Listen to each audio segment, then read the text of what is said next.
பிரியமானவர்களே, உங்கள் யாவருக்கும் ஆண்டவராகிய இயேசு கிறிஸ்துவின் நாமத்தினாலே காலை வணக்கத்தையும் வாழ்த்துதலையும் தெரிவித்துக் கொள்கிறேன்.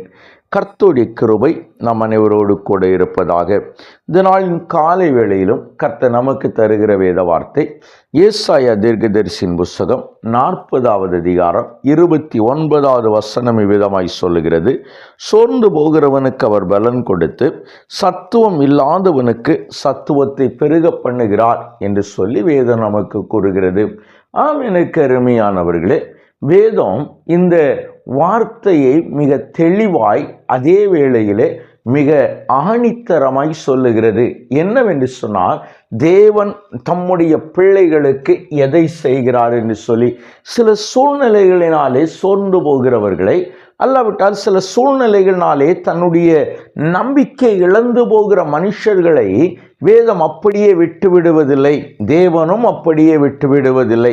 மாறாய் தேவன் என்ன செய்கிறாராம், இந்த சோர்ந்து போகிற மனிதனை அவர் தூக்கி எடுத்து அந்த சோர்ந்து போகிற மனிதனுக்கு மீண்டுமாய் நம்பிக்கை கொடுத்து அவன் வாழ்வதற்கு தேவையான சகலவற்றையும் கொடுத்து அவனை மீண்டுமாய் தன்னுடைய பாதையிலே தேவன் ஓட வைக்கிறார் என்பதை வேதம் மிக தெளிவாய் நமக்கு கூறுகிறது. என்னை கேட்டுக்கொண்டிருக்கிற என் அன்பு தேவனுடைய பிள்ளைகளே, வேதாகமத்தின் ஒரு சம்பவத்தை நான் உங்களுக்கு ஞாபகப்படுத்தலாம் என்று நினைக்கிறேன்.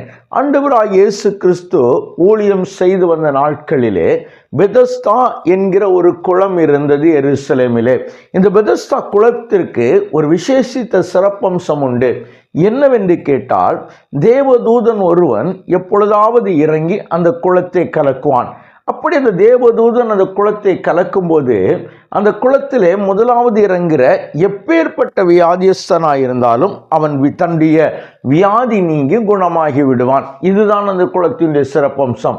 இப்பொழுது ஆண்டவர் அங்கே போய் பார்க்கிற பொழுது 38 வருஷமாய் வியாதியாய் இங்கே படுத்திருக்கிற ஒரு மனிதனை பார்க்கிறார்.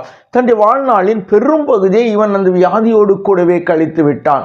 இந்த மனிதனை பார்த்த இயேசு, நீ சொஸ்தமாக வேண்டும் என்று விரும்புகிறாயா என்று கேட்ட பொழுது அவன் சொல்லுகிறான், ஆண்டவரே, குளம் கலக்கப்படும் பொழுது என்னை கொண்டு போய் விடுவதற்கு ஒருவரும் இல்லை என்று சொல்லுகிறான். என்னை கேட்டுக்கொண்டிருக்கிறேன் அன்பு தேவனுடைய பிள்ளைகளே, இவன் எப்படிப்பட்ட வியாதியஸ்தன் என்று நமக்கு தெரியாது.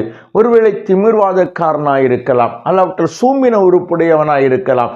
இவன் எப்படிப்பட்ட வியாதியஸ்தனாயிருந்தாலும் இவனுடைய ஏக்கம் என்ன தெரியுமா?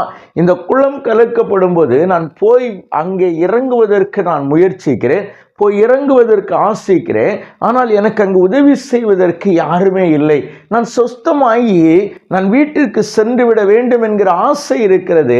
ஆனால் யாராவது ஒருவர் எனக்கு உதவி செய்திருந்தால் நான் அந்த சுகத்தை பெற்றுக்கொள்ள முடியும். ஆனால் இப்பொழுது எனக்கு யாருமே இல்லை என்று சொல்லுகிற ஒரு வேதனை கலந்த ஒரு குரலில் இயேசுவோடு கூட பதிவு பண்ணுகிறான்.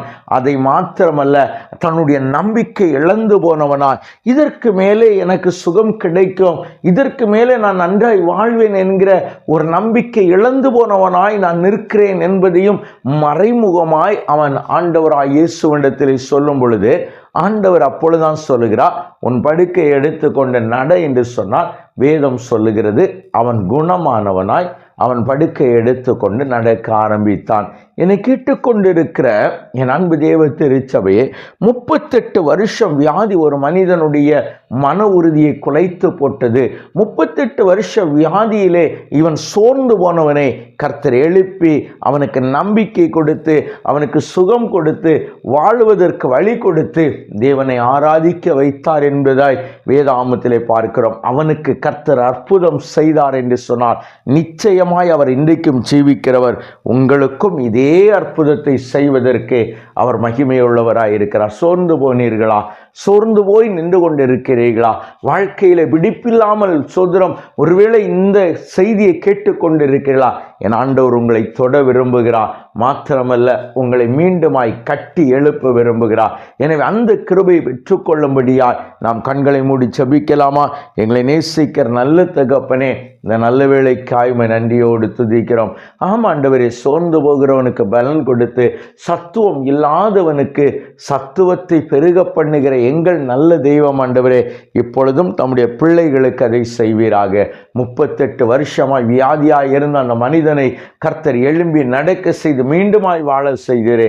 தம்முடைய பிள்ளைகளுக்கும் ஆண்டவரே எங்கே சோர்ந்து போனார்களோ, எந்த சூழ்நிலை சோர்ந்து போக வைத்ததோ அந்த சூழ்நிலையில மீண்டும் எழும்பி நடந்த ஆண்டவரே தங்களுடைய காரியங்களை செய்யத்தக்க கிருபையை கொடுத்தலும். கூட இருந்த ஆசீர்வதியும் நன்மைகள்னாலும் கிருபைகளாலும் முடிசூட்டும். இயேசுவின் நாமத்தில் ஜெபிக்கிறோம் எங்கள் ஜீவனுள்ள நல்ல பிதாவே. ஆமேன், ஆமேன், ஆமேன்.